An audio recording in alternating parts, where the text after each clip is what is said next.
Welcome to Female Frequency Podcast, everyone. I have a very special guest today. Amy Senn is an artist and a woman who connects people to the land and to the energies of nature. Amy Senn, thank you so much, sister, for joining us today. Thank you so much for having me. I'm excited about our conversation. Listeners, I hope you can start to hear a little bit of a Southern lilt. Amy's calling in from Texas, and I've lived all across the Bible Belt in my youth. So I may also get a little Southern twang on today. So It's bear with us. contagious. What was that? It's contagious. It is contagious, just like your smile is. Oh my gosh, I'm so excited to hear about your connection with the divine and how you were able to create this series that you do because we were talking earlier. So you were an artist who thought they were going to go into ceramics when you were in college. So Yeah, I am so excited to hear some of the stories behind your giant sculptures.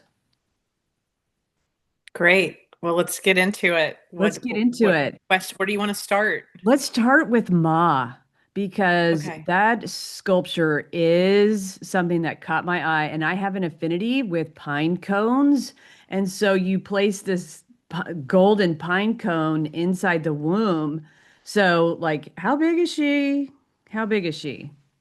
That sculpture she's seated, right? So even though she's only 9 feet tall, she has a very incredible presence because if she stood up, she would be more like 16 feet tall, 17 feet tall, something like that. And you get that feeling when you're with her. Um, yeah, so she's not one of the tallest sculptures, but I will say she's definitely one of the most optically potent and Mm, energetically potent sculptures. mm. Um, every time I finish one, I'm like, that's my favorite. But, when I look back over the body of work, there's some very special things about that one. Oh my God. Each one I keep looking at, I'm like, ooh, that one's my favorite too. That one's my favorite. Ooh, that one made me cry. That one I can relate to. Ooh, I was like, was she picking up the materials at night? Like there's so many things. I was like, wish I could have been your assistant on many of these. So with Ma, can you tell us where that sculpture lives now? Yeah, that sculpture is in Elizaville, New York, Oh which my is gosh. upstate New York. Okay. A So couple how did hours it go outside the down? city. Like, what's the juicy story behind the story? Like, did the client call and say, "I saw your work, and I want you to come feel the energy on my land and make me something"? So it happens like that sometimes. But with this particular client, I believe she saw my work on another piece of property. She was introduced to it from seeing another piece. That's most of the people that come to me come because they've been in the presence of one of the pieces or they have a friend that has one of the pieces. And she had been there on that land and seen the Isis sculpture that I did, also in New York, in Pauling is where she is. Um, and she called me on the phone and said, I saw your work and I'd love to start talking to you about doing a piece here on my land. And so we just started a conversation. And sometimes people have an idea of the archetype they would like to see come forth. Sometimes I get the opportunity to just listen to the land and allow it to express to me what's to come forth. And I just stay open to all those possibilities because it doesn't matter how it comes from the divine, right? And Yeah. it comes in a particular message or a particular feeling. But with this sculpture, she definitely said, I'm very interested in exploring the energy of the primordial mother. Wow. Okay. Yeah. Yeah, so we started down the path and we just had several phone calls really. I did not meet her, and we had video call, but I didn't meet her in person. I didn't see the land. I didn't know anything until I showed up to build.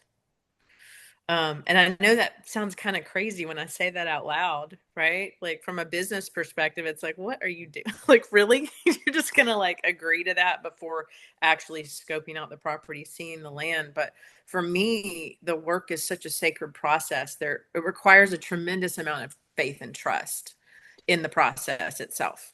Totally. The trust and trust in the process, trust in yourself, and something that all women I've noticed is sometimes have a hard time surrendering to receiving, that being receptive enough to not trying to curate what Mm, you want to mm, hear or what you mm, think you need to hear, but just be soft enough to receive what actually the connection is with you and the divine at that time. mhm. Amazing. Amazing. So are you bringing, can we get really juicy? Like, where do you, Yeah, sure.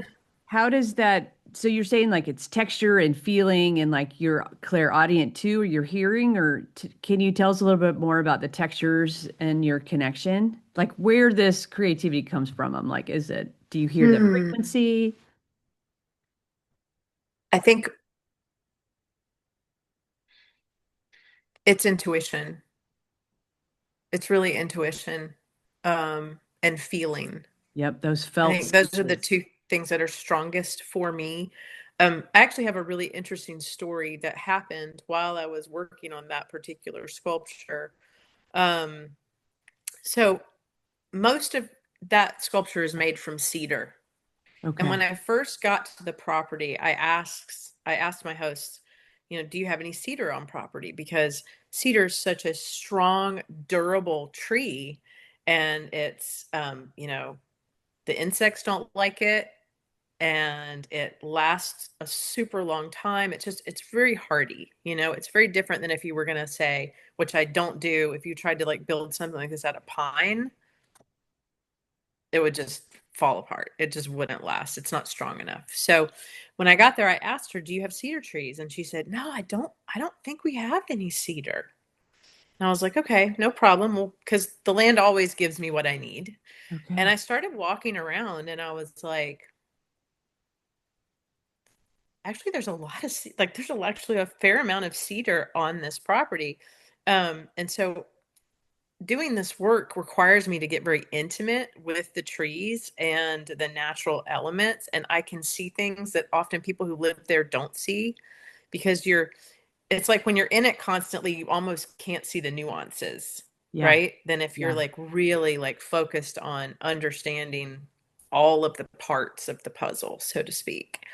And I was in the woods alone, and there's this gorgeous huge cedar, beautiful cedar, and I put my hand on it, and I was like, because when I'm working with the trees, and if I want to, because I don't always just take what's on the ground.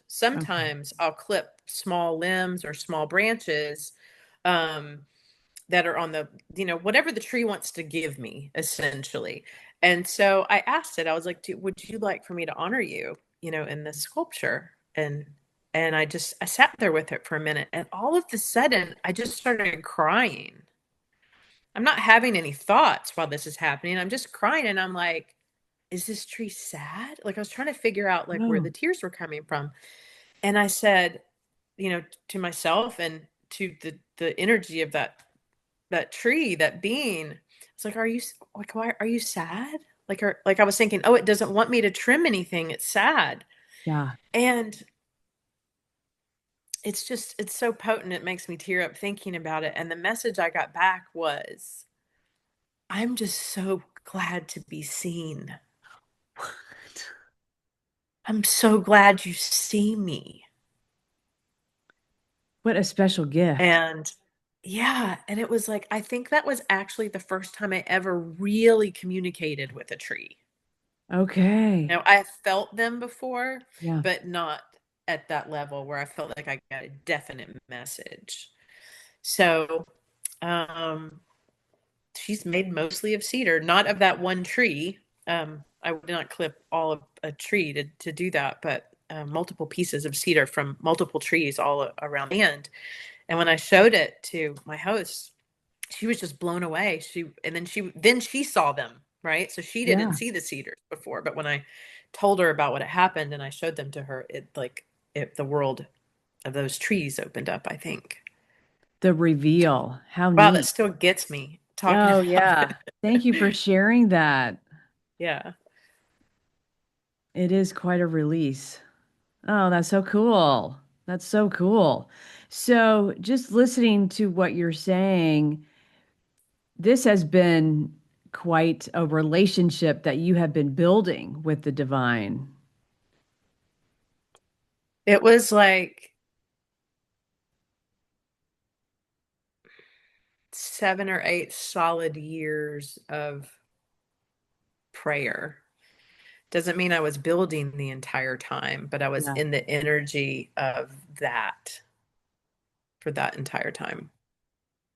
Wow. Was there something that like triggered more of a connection, or you were following your heart and just said, I've got to go follow this frequency, or, Um, well, the whole thing was sparked because I was feeling very lost in my oh, life. okay. Yeah, I was feeling very lost in my life. I was living in a mindset that said I had to keep doing what I was doing because it was right and I was successful, right? So I had a really beautiful, very creative job with a creative company, making great money, expense account, car, meeting artists all over the country, designing things. Like it was the dream job. It's the job I wanted. Like I had been trying to be in that position for a long time. And then I had it simultaneously being in a relationship that was not working anymore for me either. I had definitely grown through and out of it and decided to take myself on a creative journey because during the time I was with the corporation doing this work, I put every bit of my creativity into it and I didn't have any left over. And it was fun, right? Yeah. So I wasn't Yeah. thinking about the part of that inner artist in me that wanted to express the way I wanted to express, Yep. you know? And so she started throwing some temper tantrums. I hear you. Yeah, she I hear started throwing you. some temper tantrums. Yeah. Yeah. And those temper tantrums aren't good. It leads to a lot of abuse. It leads to a lot of being out of body, Yep. just not feeling good, stress, elevated cortisol, weight gain, dark circles on, all the All the things. things. And I thought, you know what? I'm making decent money. I'm taking myself on a trip. And I went up to New York and I took a workshop with Alex and Allison Gray. Oh Um, my God, tell me more. I love them. yeah, I What love they've them been able to too. And I have been do. following Alex's work since the early 90s. And this was Me too. probably 2015, 2016 when this happened. And I went up and I thought, I'm going to go up there. I'm going to have a week to myself. I'm going to make art and I'm going to decide whether or not I want to keep this job. That was my mission. I was going to go up and do that. And I went. And what happened was I remembered who I was during the workshop. I remembered who I was. I had a very potent experience during the workshop. They have a every day was figure drawing. That was one part of the workshop, and each figure drawing was based on a particular chakra. So we started the root chakra and we worked our way up, and we got to the sacral chakra, and something just busted open in me, and I just I had to leave because I was just so many tears, and it was like awakening and grief all at the same time. I don't, it sounds so strange to say those things, but it was. Yeah, I just don't, Um, I feel like some of it is those external judgments that, mhm. crying. doesn't necessarily all the it is the happiness and the grief, and I'm what I'm hearing is possibly the grief of not being seen in that way. Like, Yeah. Yeah. So it was a great week. I decided I wasn't leaving my job, that, I was just going to change my mindset, and I was going to, I was going to keep going, and it felt great. And the Grays invited us back to their home, and for, I think it was like, it must have been 4th of July. So they had like a barbecue for us. And I was on the trail. They have a trail called the Wisdom Trail with art installations, and there was an installation by an artist named John Shook, who was this. It was kind of like this big, like monstrous, like masculine figure made out of vines. It didn't even have a face. It looked like the Swamp Thing. oh, His thing okay. is monsters. He mostly doesn't do sculptures. He mostly does 2D work, but this particular one was a sculpture. And man, I saw that thing and I was like, it just like hit something in me. What was like, I have to go into the woods and I have to build something. Like, this is the coolest thing I've ever seen.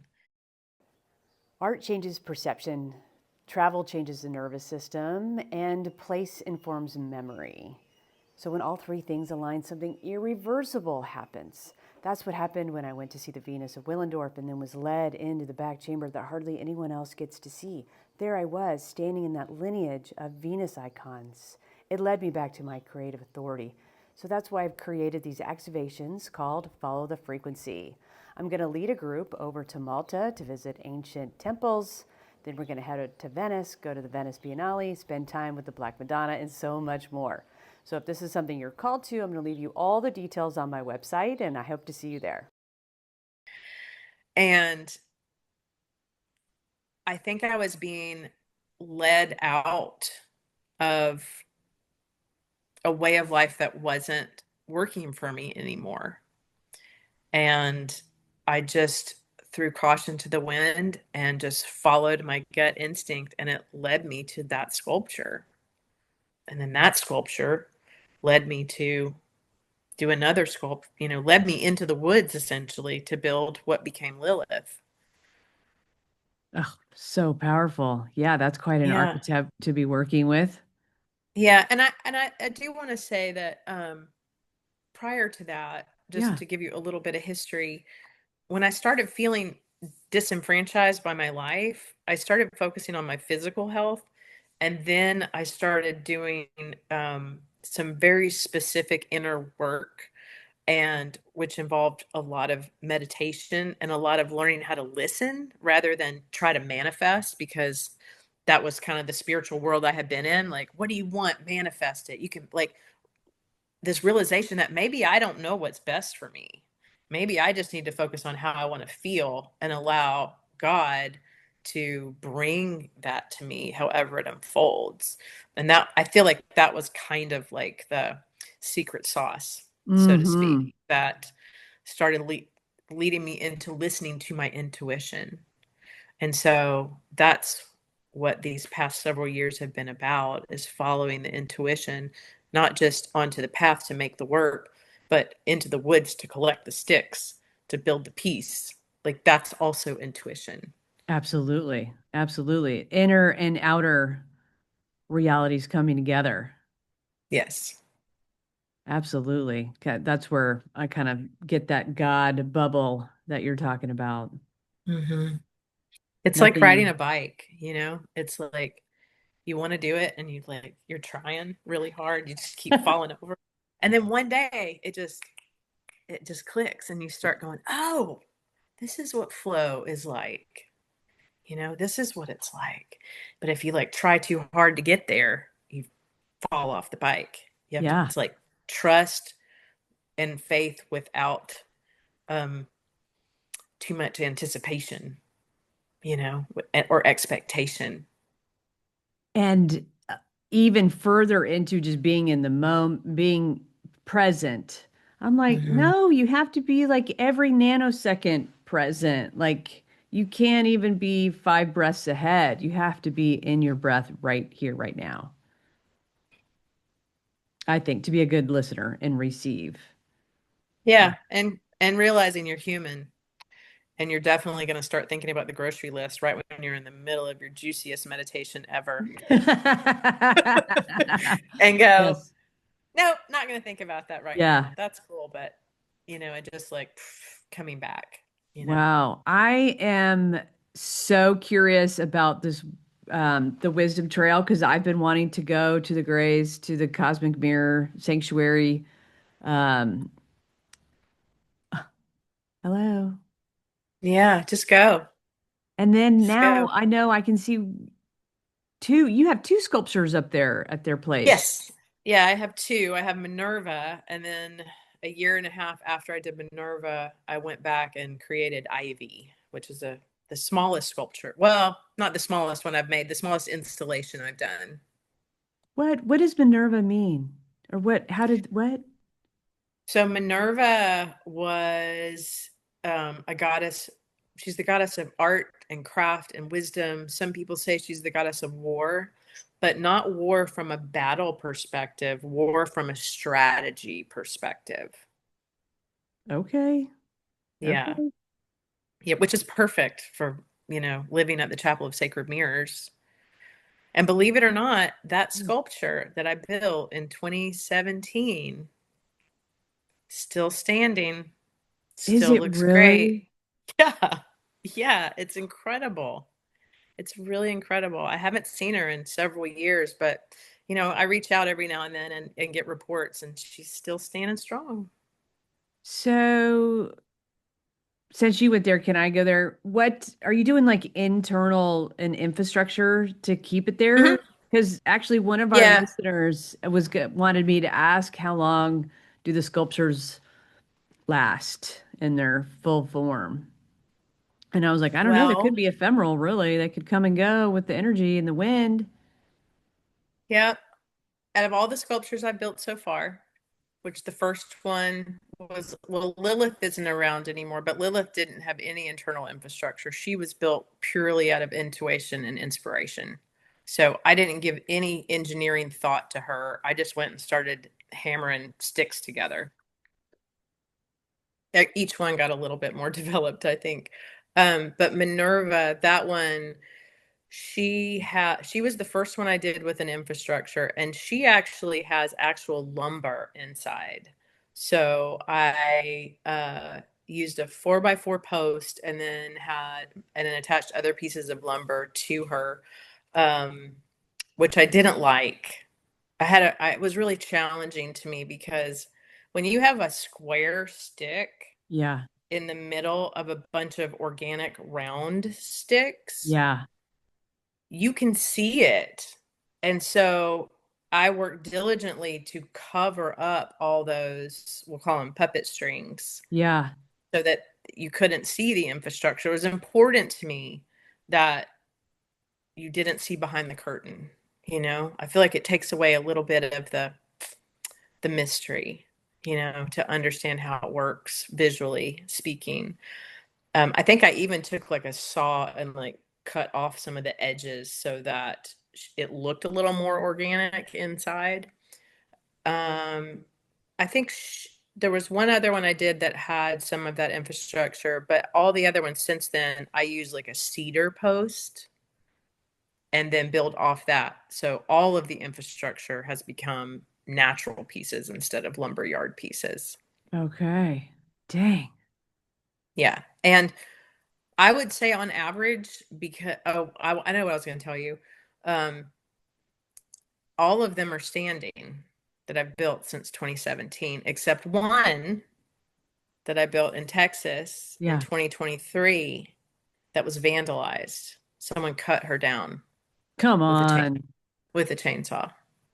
Yeah, and I'm pretty sure it was the church. Oh. I'm Ooh. pretty sure it was the church. Yeah. Okay. Yeah. It was in their viewpoint. Well, we don't need to go there, but It was in a public park. I see. It was in a public park.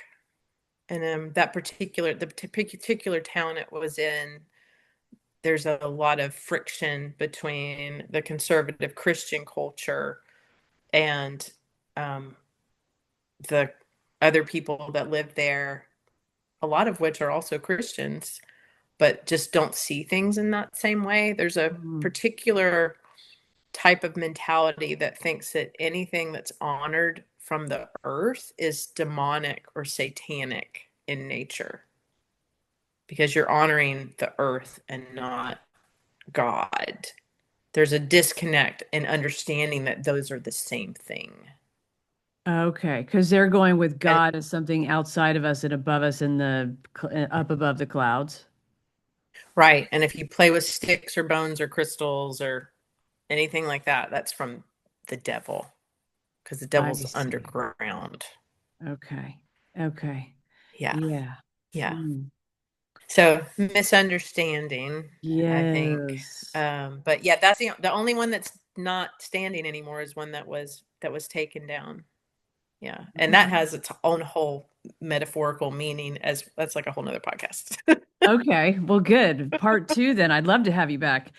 So, yeah, you were talking about your naming Lilith, and I bet you it's just hard not to have an internal dialogue or communication, learning experience with these archetypes too. Because, yeah, Lilith just took me for a ride. Lately, I was working with Lilith when I went to Australia and was feeling like defensiveness. I was working with that archetype with my blind spots and being defensive. Have you learned more about yourself each time you've worked with one of these energies too? Yeah, it's so interesting. I feel like my experience with them has been like imagine like walking down a path Yeah, and a guide stepping onto the path you're on and then kind of leading you down it, as opposed to finding a guide and having them take you down the path. Does that yeah, make sense? yes. Because I didn't even know that Lilith was Lilith until I was done building her.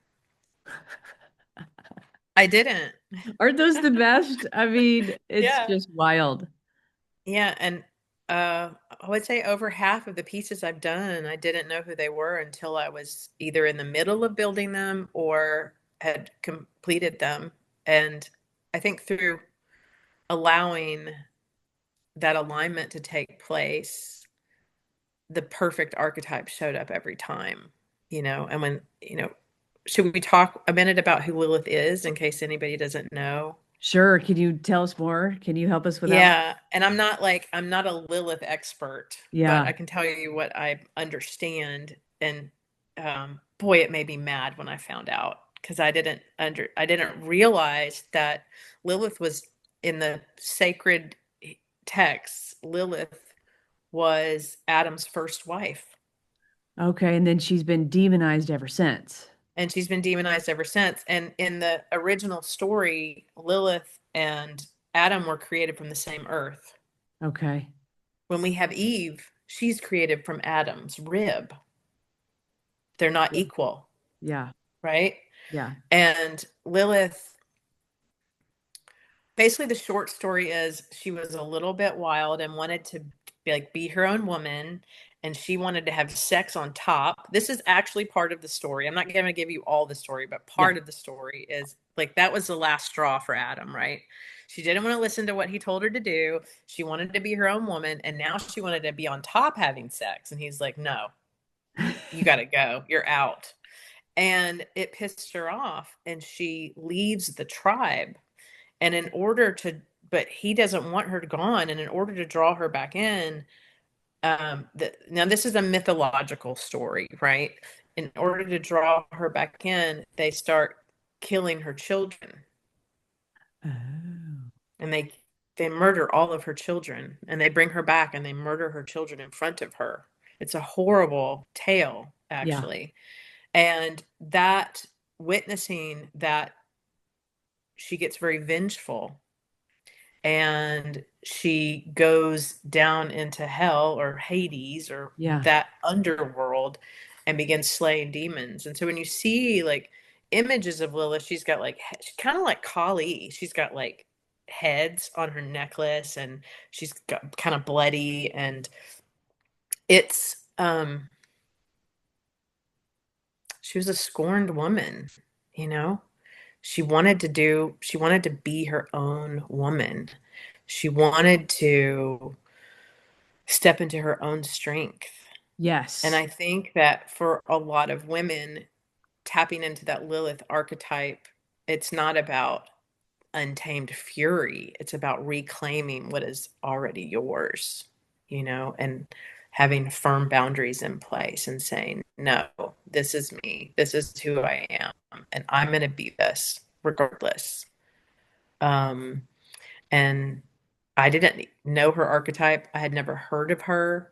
I just knew the story in the Bible about Adam and Eve. And boy, that opened up a big ol' box of information for me, uncovering that. And I was in a place where that's how I was feeling, Okay. like I felt like I didn't know who I was anymore because I'd given it all to the job and I'd given Yep. it all to the husband. And I pushed the things that I really desired down so far. I didn't even know I had them. Right. And I rediscovered them picking up sticks in the woods. Yes. Yes. I really relate to that archetype and that the energy that she's bringing forward because that sexual wildness being so connected to our primal instincts of wanting Yeah. to be our bodies by design are meant to create, whether Yep. that is creating another human, giving it the environment to to do that and Hmm. our own creativity, no matter what that is, whether it is a baby or picking up sticks to go and create these sculptures for everybody to admire the feminine. Yes. Hmm. Yes. Yeah. So I just think Everybody it's needs to get on top of their creativity. oh yeah. Yeah. That's yes. Yes, for sure. That is probably one of my biggest passions is drawing the creativity out of folks and finding out like what their art is. I love to go to airports and like if I'm alone and find someone sitting next to me that seems receptive to a conversation. I'll be like, start it up and then I'll ask them, I'll like, what do you like to make? Like, what kind of, are you an artist? Like, what kind of art do you make? And almost never are they like, oh, yeah, I'm an artist. Oh, They're yeah. like, no, I'm definitely not an artist. I'm a bookkeeper or I'm a this or that. And they'll be like, but there was a time when I really loved cross stitch. When I was a kid, I like to do photography or, I really love playing with clay. And it's like you like knock on the little playhouse door of their heart and their little inner child is like, "Oh, hey, I haven't been out in a while." Yep. Yeah. Yeah. So I think everybody's an artist at heart. It's just like but it doesn't have to be like drawing or painting or it could be cooking, it could be making babies. It could be how you Exactly. balance your checkbook. It could be how you host people at your home. It could be your golf game. Exactly. Yeah. It's we art got shoved into this box like only artists can be artists. Yeah. And And if don't do that if unless you want to be poor. yes. Because there's that whole thing too, right? Yes. Yeah. Yeah. Like we were saying you guys at the beginning of our conversation going to college and like going to college should get you a job. Right. Right. So why the hell would I do ceramics? No 401k in ceramics. Yeah. Yeah. I have just loved our conversation today and getting the creative juices flowing. And there was one other question from another listener, and she wanted to know if you had wildlife messengers that helped you along the way creating your sculptures. So we've talked about the Mm, cedar tree and your deep yeah. relationship there. Can you expand on any more? Well, I'm just very connected to the messages that I get from nature, Yeah. whether they're from a plant or a tree or a flower or an animal. And I always stop to think about that when they appear because they do appear, Yeah. right? And it's hard to even explain how many those have been. Okay. Awesome. But when I was working on Lilith, um, I had a friend helping me, and a giant snake just fell out of the tree above her head and like landed at her feet. Yeah. Really? And definitely had other snakes that have visited. Um, had a giant black snake on the last sculpture I did in 2024 that was just hung out, would come around every couple days. I mean, she must have been 5, 6 feet long. It's a gorgeous black snake. Yes. Of course, birds, insects, uh, frogs, Oh, really? turtles, frogs, Yeah. turtles, caterpillars. Oh man. Oh Yeah, yeah. because you're out, I'm outside for weeks at a time. These sculptures take usually on average 4 to 6 weeks to create. And when you're in one place in nature for that long, you start seeing the people who live in the neighborhood, if you know what I'm saying. Totally. Yeah. Like the creatures show up at a certain time each day. I remember on one sculpture I did, there was a big bee that every day, I don't even remember what time it is. Let's say it's like, it was but one time of day, like 4 or 5 o'clock in the afternoon, this giant bee would just show up and just hang out. Bzz, bzz. I love it because it's not a bee at that point, it's that bee. It's the It's that one. bee. It's the one. Mm-hmm. Yeah. One. So yeah, there's many, many, many messages That's from awesome. all the It's things, great. all the It's things, great. even the rain, you know, Yes, sister. Yes. even the rain, all of the elements. It's so funny because I haven't worked on a long-term sculpture in just over a year. It's been since I've done that. But talking to you is just like awakening this like, oh yeah, yeah, that's a thing. Like that's a beautiful part of my life that I love. And I look forward to being able to do it again in the future. She's resting right now, She's you in know. sacred rest. She's in rest mode right Yeah. now. And Yeah. she led me from point A to point Z.